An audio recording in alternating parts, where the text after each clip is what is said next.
Welcome to the video. तो कई ऐसे बच्चे होते हैं जिनको सिर्फ इंजीनियरिंग करना होता है और मान लीजिए उन्होंने जेई मेंस का भी एग्जाम दिया है या फिर अलग तरह का एग्जाम दिया, जैसे डब्ल्यूबीजेई दिया है, कॉमेड के दिया है, या फिर अलग अलग तरह का एग्जाम जो भी इंजीनियरिंग से रिलेटेड होता है, किसी प्राइवेट यूनिवर्सिटी का भी हो गया, वीआईटी ट्रिपल ई दिया है, या फिर किसी भी अन्य तरह के इंजीनियरिंग कॉलेज का एग्जाम दिया है, जिससे कि उनको कॉलेज मिलने की उम्मीद है, फिर भी वो एक बैकअप रखना चाहते हैं, एज ए बैकअप वो सीयूटी को रखना चाहते हो। तो सीयूटी में भी ऐसी यूनिवर्सिटीज है जिससे कि आपको इंजीनियरिंग में एडमिशन मिल जाता है। तो आपको सेंट्रल यूनिवर्सिटी में भी मिलेगा, स्टेट यूनिवर्सिटी में भी मिलेगा, और प्राइवेट यूनिवर्सिटी तो भरे पड़े हैं। प्राइवेट यूनिवर्सिटी में तो छोड़ ही दीजिए। आप 12th किए हो, सीयूटी किए हो, जेई मेंस दिए हो, जेई एडवांस दिए हो, नीट, यहाँ तक कि जो नीट जो कि मेडिकल कॉलेज के लिए एंट्रेंस एग्जाम होता है, उसके बेस पे भी आप इंजीनियरिंग में एडमिशन ले सकते हो। प्राइवेट यूनिवर्सिटी का तो ये हाल है। उसके बाद छोड़ देते हैं। इसमें हम लोग देखेंगे कि ऐसे सेंट्रल यूनिवर्सिटीज के बारे में जहाँ से आप बीटेक कर सकते हो। अलग अलग ब्रांच में बीटेक होता है, किसी में सीएस में होता है, किसी में सीएस के अंदर स्पेशलाइजेशन भी है, लाइक एआई एमएल में होता है, किसी में सिविल हो गया, इलेक्ट्रॉनिक्स कम्युनिकेशन हो गया, इलेक्ट्रिकल हो गया। अलग अलग कॉलेजेस हैं जो कि अलग अलग यूनिवर्सिटी है जो कि अलग अलग ब्रांच में ऑफर करती है। तो जो बच्चे इंजीनियरिंग करना चाहते हैं, जिनका एम यही है कि मुझे इंजीनियरिंग करना है, उनके लिए ये कॉलेजेस की लिस्ट है कि आप वहां से इंजीनियरिंग कर सकते हो। और माय पर्सनल ओपिनियन, क्योंकि मैं भी इंजीनियरिंग कर रहा हूँ, I am about to finish my BTech. So ये है कि as as a normal course आप कोई एक डिफरेंट कोर्स करोगे, लाइक इंजीनियरिंग कर रहे हो, या फिर आप कोई वोकेशनल कोर्स कर रहे हो, या फिर अगर आप नॉर्मल कोर्स भी कर रहे हो तो ऐसे सब्जेक्ट से करो जिसका कोई फ्यूचर स्कोप हो। लाइक आप किसी लैंग्वेज में कर लो, स्पेनिश में कर लो, चाइनीज में कर लो, as compare to history, geography, political science, economics, उससे तो अच्छा ये स्कोप है। तो आप हिस्ट्री से करना चाह रहे हो, ज्योग्राफी से करना चाह रहे हो, पॉलिटिकल साइंस, इसमें इतने बच्चे भरे पड़े हैं कि आप मतलब हम उम्मीद नहीं कर सकते कितने बच्चे हैं इसमें। और आप जाओगे तो आपके पास, अगर आप बहुत अच्छे पढ़ने में नहीं हो, आप मीडियोकर हो, या फिर बहुत अच्छे भी हो आप, तो आपके पास बहुत ज्यादा ऑप्शन बचे नहीं रहते हैं, ठीक है। लेकिन इंजीनियरिंग में क्या है कि आप अच्छे हो, गुड हो, एकदम लाइक 70% से 80% या फिर उससे आगे हो, उतने स्कोर करने में, मार्क्स स्कोर करने में, देन आप अच्छे खासे माने जाओगे इंजीनियरिंग में, और कहीं ना कहीं आप जॉब ले लोगे, ठीक है। और जो आर्ट्स के सब्जेक्ट्स हैं, हिस्ट्री हो गया, ज्योग्राफी हो गया, इकोनॉमिक्स हो गया, पॉलिटिकल साइंस हो गया, साइकोलॉजी हो गया, ये सोशियोलॉजी हो गया, ये सब ऐसे सब्जेक्ट है जहाँ पे आपको बहुत ज्यादा डाइवर्सिटी मिलेगी नहीं, बहुत बहुत ज्यादा आपको अपॉर्चुनिटी मिलेगी नहीं। आप या तो गवर्नमेंट जॉब कर सकते हो, या तो आप बहुत अच्छे हो उस सब्जेक्ट में तो आप उसके टीचर बन सकते हो, उसके प्रोफेसर बन सकते हो।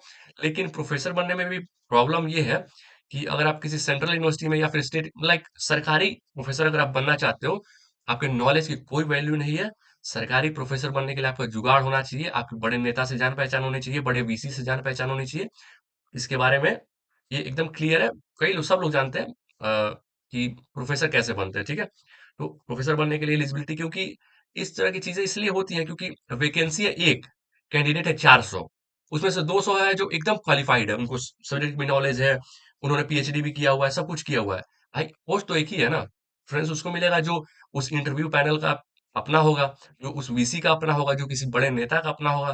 तो ये प्रोफेसर बनने के लिए एलिजिबिलिटी है, ठीक है, कि आपका जान पहचान होना चाहिए, ठीक है। लेकिन इंजीनियरिंग के अंदर क्या है कि जो बच्चे इंजीनियरिंग करना चाहते हैं, जो बच्चे बीटेक कर लेते हैं, तो कहीं ना कहीं प्राइवेट, कहीं अपना जॉब कर लेते हैं, वो बच्चे आगे चल के सरकारी नौकरी की तैयारी कर सकते हैं। लेकिन अगर आप आर्ट्स जैसे सब्जेक्ट से हो तो सिर्फ सरकारी नौकरी की तैयारी करोगे, या फिर आप बहुत अच्छे हो तो किसी कोचिंग में जाकर टीचर बन जाओगे, या फिर सरकारी टीचर बन जाओगे, प्रोफेसर बन जाओगे। और प्रोफेसर बनने का क्राइटेरिया मैंने आपको बता ही दिया कि आपका जुगाड़ है, प्रोफेसर बन पाओगे, नहीं जुगाड़ है तो नहीं बन पाओगे, ठीक है। तो ये इंजीनियरिंग एक अच्छा बैकअप ऑप्शन हो सकता है आपके लिए, आपके ग्रेजुएशन के दौरान। तो इस वीडियो में लोग वही बात करेंगे कि कैसे आप इंजीनियरिंग कर सकते हो थ्रू सीयूटी। अगर आपने जेई मेंस दिया है तो फर्स्ट प्रायोरिटी मैं कहूंगा जेई मेंस को रखिए, क्योंकि जेई मेंस से आपको बहुत अच्छे कॉलेज मिलेंगे, सीयूटी से बहुत अच्छे कॉलेज आपको नहीं मिलेंगे। हाँ, लेकिन as compare to private university आपको ठीक ठाक ऑप्शन मिल जाएंगे, ठीक है। तो हम देख लेते हैं, करीब करीब 16 यूनिवर्सिटी है जिसमें आपको मिल जाएंगे ब्रांचेस, अच्छे खासे ब्रांचेस।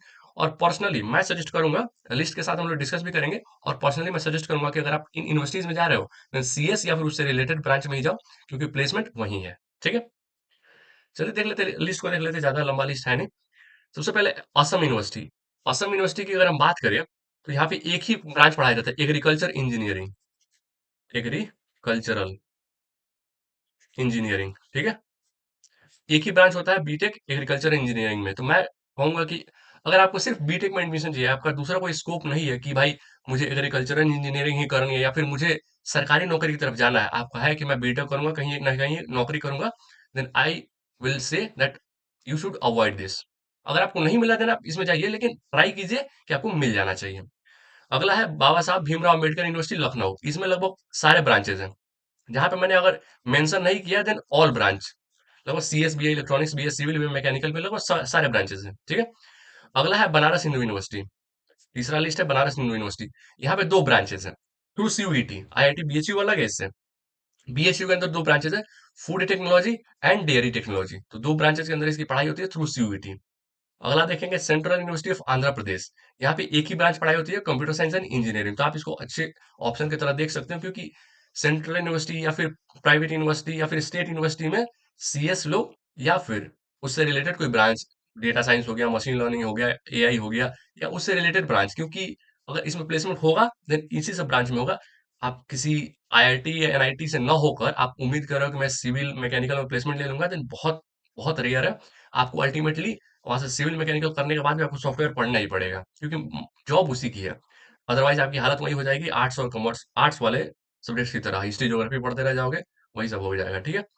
अगला university central university of Jharkhand. Central university of Jharkhand में चार ब्रांचेस है, computer science, civil, electrical and metallurgical and material engineering. तो ये इसका फुल फॉर्म है मटेरियल एंड मेटलर्जिकल इंजीनियरिंग। तो ये चार ब्रांचेस है। तो चार ब्रांचेस में पढ़ाई होती है सीयूटी बोल रहा हूँ मैं, सेंट्रल यूनिवर्सिटी ऑफ झारखंड में। ठीक है। सो आई थिंक मैं बोलने की जो स्पीड है वो बहुत ज्यादा है, तो I have to work upon that कि मैं थोड़ा धीरे बोलूँ। सो अभी मैं ट्राई कर रहा हूँ कि मैं थोड़ा धीरे बोलूँ। ठीक है। अगला है सेंट्रल यूनिवर्सिटी ऑफ कर्नाटका। बहुत अच्छा ऑप्शन है सेंट्रल यूनिवर्सिटी ऑफ कर्नाटका। क्यों? क्योंकि इसके लोकेशन की वजह से। लोकेशन क्या है? कर्नाटका में। आईटी हब भी हमारा कर्नाटका में। अगर आप यहाँ से एमएनसी, ये एमएनसी है, मैथमेटिक्स एंड कंप्यूटिंग, आप इसको मान सकते हो सीएससी के इक्विवेलेंट ये ब्रांच है। सीएससी से काफी मिलती जुलती है, सीएस साथ साथ मैथमेटिक्स। ठीक है। तो एमएनसी बहुत अच्छा ब्रांच है as compare to other branches like mechanical, civil, electrical, electronics से बेटर ब्रांच है एमएनसी।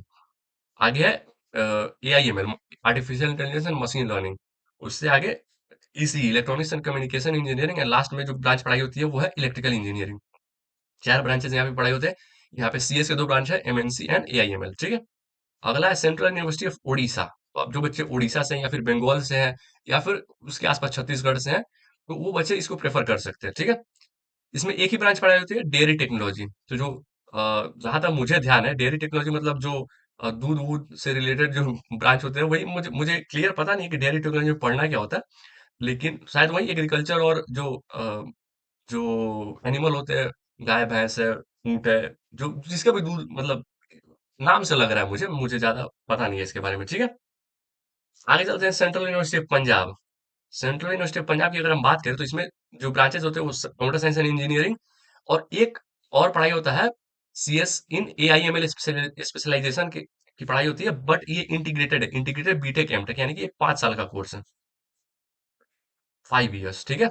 तो integrated BTech MTech in AIML, तो artificial intelligence and machine learning में अगर आप इस साल एडमिशन लेते हो 2026 में, तो आपका सेशन होगा 26 से लेकर 31 तक। ठीक है। कई जगह पे ये ऑप्शन होता है कि आप अगर आप बीटेक करके छोड़ना चाहो तो 4 साल के अंदर छोड़ सकते हो। 4 साल के बाद अगर आप स्किप कर दोगे, आपको सिर्फ बीटेक की डिग्री मिलेगी, 1 साल और रुक जाओगे, बीटेक एमटेक दोनों की डिग्री मिल जाएगी। ठीक है। तो ये कई जगह केस होता है। यहाँ पे है कि नहीं मुझे नहीं पता, लेकिन कई जगह होता है, लगभग हर जगह होता ही है। ठीक है। अगर इसकी बात करें, आगे लिस्ट की बात करें, central university of Rajasthan. Central university of Rajasthan में दो ब्रांचेस पढ़ाई होती है, electronics and communication engineering and biomedical engineering. ठीक है। तो दो ब्रांचेस, जिनको लगता है कि मुझे इंजीनियरिंग भी करना है और बायो में भी इंटरेस्ट है, तो जो बायोमेडिकल को प्रेफर कर सकते हैं, और खास करके वो बच्चे जो पंजाब, राजस्थान या फिर हरियाणा के आसपास के हैं, तो वो सेंट्रल यूनिवर्सिटी ऑफ राजस्थान जा सकते हैं। ठीक है। आगे है एचएनबी गढ़वाल यूनिवर्सिटी श्रीनगर। ये श्रीनगर आपके जम्मू कश्मीर का श्रीनगर नहीं है, ये उत्तराखंड का श्रीनगर है। ठीक है। गढ़वाल के अंदर ये लोकेटेड है। यहाँ पे ये एली कोई इंजीनियरिंग की ब्रांच नहीं है, ये है लेटरल एंट्री। ठीक है। लेटरल एंट्री, लेटरल एंट्री मतलब अगर किसी को नहीं पता तो मैं बता देता हूँ। लेटरल एंट्री उनके लिए होता है जो बच्चे डिप्लोमा करते हैं। आप में से कई बच्चे होंगे जिन्होंने क्या किया होगा, 10th किया होगा और उसके बाद 12th किया होगा, पीसीएम से किया होगा या पीसीएमबी से किया होगा। लेकिन कई बच्चे ऐसे होते हैं जो आपके आसपास भी होंगे, 10th के बाद उन्होंने डिप्लोमा कर लेते हैं पॉलिटेक्निक। ठीक है। इलेक्ट्रॉनिक्स एंड कम्युनिकेशन में कर लेते हैं, सीएस में कर लेते हैं, मतलब जहां भी जैसे भी अवेलेबल है। 10th के बाद ये 3 साल का डिप्लोमा होता है। ठीक है। तो यहाँ से लेटरल एंट्री वो करते हैं बीटेक में, वो डायरेक्ट पहुंच जाते हैं सेकेंड ईयर में। ठीक है। फर्स्ट ईयर वो स्किप कर देते हैं, क्योंकि फर्स्ट ईयर की लगभग सारी चीजें वो डिप्लोमा में पढ़ चुके होते हैं। अगर आप 10th और 12th करोगे तो यहाँ से आपको 2 साल लगेगा, 10वीं के बाद यहाँ 3 साल लगेगा। और बीटेक करोगे तो 4 साल लगेगा, तो टोटल 6 साल हो गया ना, तो ये भी 3 साल लगाते हैं। 3 साल और 3 साल 6 साल, तो 10th के बाद 6 साल में इनका इंटरमीडिएट एंड ग्रेजुएशन है वो निपट जाता है। फर्क ये है कि आपने 12th किया है पीसीएम से, इन्होंने डिप्लोमा किया है, पॉलिटेक्निक किया है, ठीक है। आगे महात्मा गांधी सेंट्रल यूनिवर्सिटी मोतिहारी बिहार, तो ये मोतिहारी आप जानते होंगे पूर्वी चंपारण बिहार में है। यहाँ पे जो कोर्स ऑफर होता है लगभग सारे ब्रांचेज ऑफर होते हैं, लगभग ऑल ब्रांचेस। एक जस्ट अ मिनट।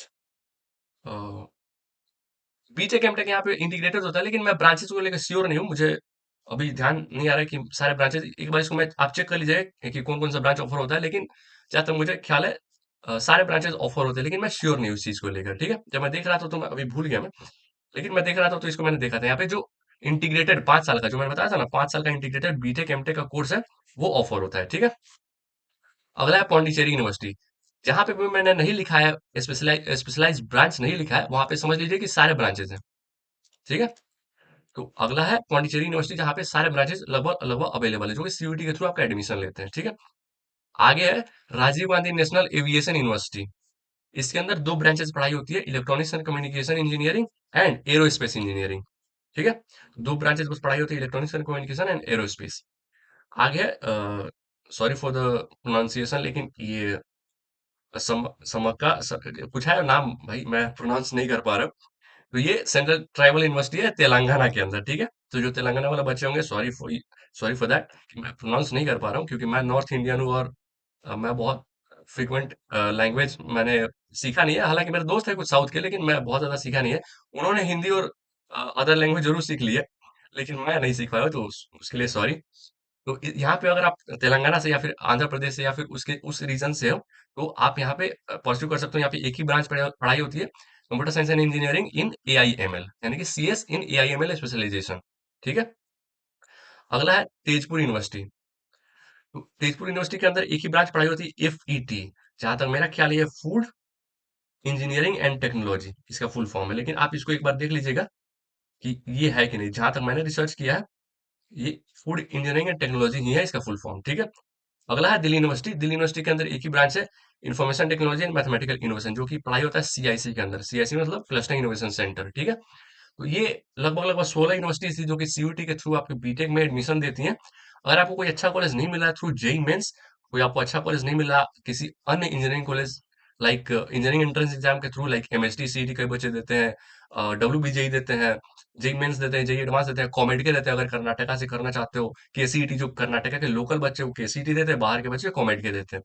अगर उनसे आपको नहीं मिल रहा कोई अच्छा कॉलेज, अगर आप किसी घटिया से प्राइवेट यूनिवर्सिटी में नहीं जाना चाहते हो, देन ये ऑप्शन जो है आपके लिए बेटर है, आप इनमें एडमिशन ले सकते हो।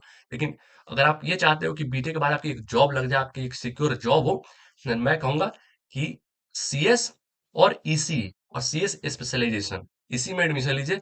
सिविल मैकेनिकल इलेक्ट्रिकल में जाने का कोई स्कोप बनता नहीं है, कि कोई टीयर 3 कॉलेज से आप रहोगे और इन सब ब्रांचेस से रहोगे, तो फिर कैंपस से प्लेसमेंट लगने के चांसेस काफी कम हो जाते हैं, काफी कम। मैं कहूंगा कि 5 से 10% चांस है कि आपकी कैंपस से प्लेसमेंट लगेगी। तो सीएस की तरफ जाइए, और आप देखिएगा सीएस में जो है कंपटीशन ज्यादा होता है, क्योंकि सबको पता है जॉब जो है सीएस में है। अदरवाइज आप करोगे किसी ऐसे यूनिवर्सिटी से, लाइक मान लीजिए कि यही है महात्मा गांधी सेंट्रल यूनिवर्सिटी मोतिहारी। अब मोतिहारी की लोकेशन ऐसी है कि वहां पे कंपनी कोई बढ़िया सी जाएगी नहीं, मोतिहारी कौन जाएगा भाई, बिहार खुद ही पिछड़ा हुआ है, उसके अंदर एक और एकदम बॉर्डर डिस्ट्रिक्ट में जाएगा मोतिहारी में। वहां से अगर आप इलेक्ट्रिकल करते हो, देन बहुत ज्यादा चांस नहीं है कि आपका कैंपस प्लेसमेंट होगा। फिर आपको बाहर जाके सॉफ्टवेयर ही पढ़ना पड़ेगा, कि भाई आपको या तो डेटा साइंस पढ़िए, फुल स्टैक डेवलपमेंट पढ़िए, या फिर मशीन लर्निंग पढ़िए, कुछ भी एक आपको पढ़ना ही पड़ेगा। आपको अपने स्किल डेवलप करने पड़ेंगे, फिर अपने से जाके प्लेसमेंट लेना पड़ेगा। अदरवाइज आपकी हालत भी वही हो जाएगी जो हिस्ट्री पढ़ने वाले, ज्योग्राफी पढ़ने वाले, पॉलिटिकल साइंस पढ़ने वाले की होती है, ठीक है। तो उससे कोई फायदा नहीं है। फिर आपको लोग कहेंगे कि आप पढ़े लिखे इंजीनियर हो के बेरोजगार घूम रहे हैं, क्योंकि बीए वाले को कोई बोलता नहीं है कि भाई बीए करके बेरोजगार है, क्योंकि वो डिफॉल्ट वैल्यू हो। डिफॉल्ट वैल्यू मतलब बीए किया हुआ है बेरोजगार है, तो कोई बड़ी बात नहीं है। इंजीनियरिंग करके बेरोजगार तो थोड़ा लोग ताना देते हैं, ठीक है। तो आप कोशिश कीजिए कि आपकी एक जॉब लग जाए। अगर आपका ये एम है कि मैं सरकारी नौकरी की तरफ जाऊंगा, देन सीएस आपके लिए नहीं है, क्योंकि सीएस में सरकारी नौकरी में वैकेंसी काफी कम आती है। सीएस में अगर आपको लाइक सरकारी नौकरी में अगर आपको जाना है, आपके लिए बेटर है civil, mechanical, electrical and electronics and communication.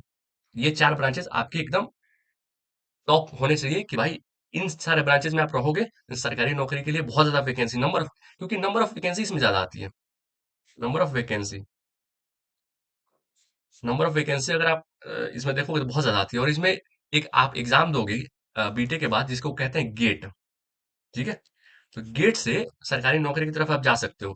और अगर इन सारे ब्रांचेस में बच्चे आप ये होते हैं 70,000, 60,000, तो सीएस में होते हैं 2 लाख।